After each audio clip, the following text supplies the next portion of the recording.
സ്നേഹം ചലനാത്മകം. യോഹന്നാൻ എഴുതിയ സുവിശേഷം 15-ാം അധ്യായം 1 മുതൽ 13 വരെ. ചിന്തയ്ക്കായിട്ട് 13-ാം വാക്യം. സ്നേഹിതന്മാർക്ക് വേണ്ടി ജീവനെ കൊടുക്കുന്നതിലും അധികമുള്ള സ്നേഹം ആർക്കുമില്ല. വർഷങ്ങൾക്ക് മുമ്പ് ഇംഗ്ലണ്ടിലെ ഒരു സമ്പന്ന കുടുംബത്തിലെ അംഗങ്ങൾ വാരാന്ത്യ വിശ്രമത്തിനായി നാട്ടിൻപുറത്തുള്ള തോട്ടത്തിൽ പോയി താമസിക്കുകയായിരുന്നു.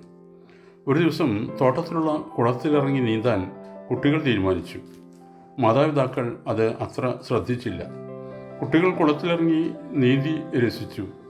അതിനിടയ്ക്ക് അതിലൊരാൾ കൈകാൽ കുഴഞ്ഞ് താഴാൻ തുടങ്ങി. തോട്ടപ്പണിക്കാരൻ്റെ മകൻ കരയ്ക്ക് നിന്ന് അത് കണ്ടു. അവൻ പെട്ടെന്ന് എടുത്തു ചാടി ആ കുട്ടിയെ പിടിച്ചു കയറ്റി. മാതാപിതാക്കൾക്ക് തോട്ടക്കാരൻ്റെ മകനോട് തോന്നിയ സന്തോഷം അവർണ്ണനീയമായിരുന്നു. കൃതജ്ഞതാസൂചകമായി ആ ബാലന് എന്തെങ്കിലും നൽകണമെന്ന് അവർ ആഗ്രഹിച്ചു. തങ്ങൾ എന്താണ് നൽകേണ്ടതെന്ന് ആ ബാലൻ്റെ പിതാവിനോട് ചോദിച്ചു. അവന് പഠിക്കണമെന്ന് ആഗ്രഹമുണ്ട്. അവൻ്റെ വിദ്യാഭ്യാസത്തിന് വല്ലതും കൊടുത്താൽ മതിയെന്ന് അയാൾ പറഞ്ഞു. അങ്ങനെ ആ തോട്ടക്കാരൻ്റെ മകനെ അവർ പഠിപ്പിച്ചു. അവൻ ഒരു ഡോക്ടറായി തീരുകയും ചെയ്തു. ബ്രിട്ടീഷ് പ്രധാനമന്ത്രിയായിരുന്ന സർ വിൻസ്റ്റൺ ചർച്ചിൽ ആയിരുന്നു അന്ന് വെള്ളത്തിൽ മുങ്ങി മരിക്കാൻ ഭാവിച്ച കുട്ടി.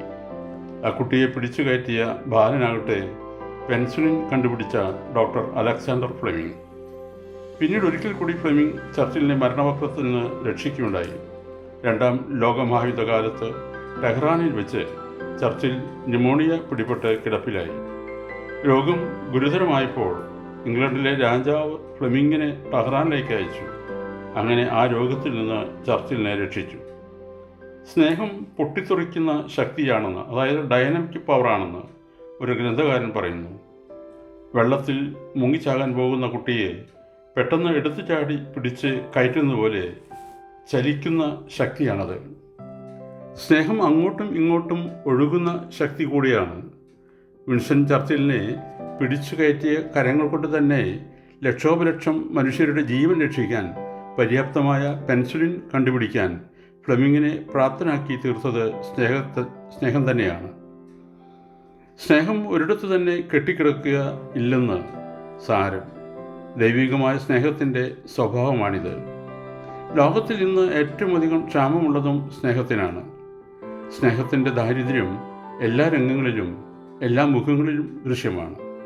പൗലോസ് അപ്പോസ്തലൻ 1 കൊരിന്ത്യർ ലേഖനം 13 പറയുന്നത്, എനിക്കുള്ളതെല്ലാം അന്നദാനം ചെയ്താലും എൻ്റെ ശരീരം ചുടുവാൻ ഏൽപ്പിച്ചാലും സ്നേഹമില്ല എങ്കിൽ എനിക്ക് ഒരു പ്രയോജനവുമില്ല.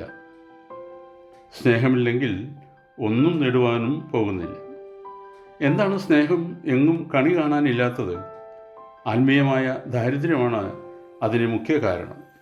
ആത്മീയമായ വന്ധ്യതയും വൈകാരികമായ അസ്ഥിരതയും ബുദ്ധിപരമായ ഉൽപാദനക്ഷമത ഇല്ലായ്മയുമുള്ള ഒരുവനെ മറ്റെന്തൊക്കെ നേട്ടങ്ങളുണ്ടായിരുന്നാലും ജീവിതത്തിൽ വിജയം വരിക്കാൻ സാധ്യമല്ല.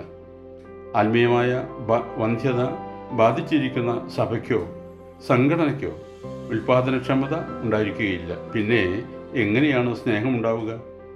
ഈ ദുരവസ്ഥയിൽ നിന്ന് നാം ഉണർന്നേ മതിയാവും. ഓർക്കണമേ, സത്യത്തിൻ്റെ ഇരിപ്പിടങ്ങളിൽ സ്നേഹമുണ്ടാകും. സ്നേഹത്തിൻ്റെ ഇരിപ്പിടങ്ങളിൽ ഈശ്വരൻ. സദൃശവാക്യം 17:17.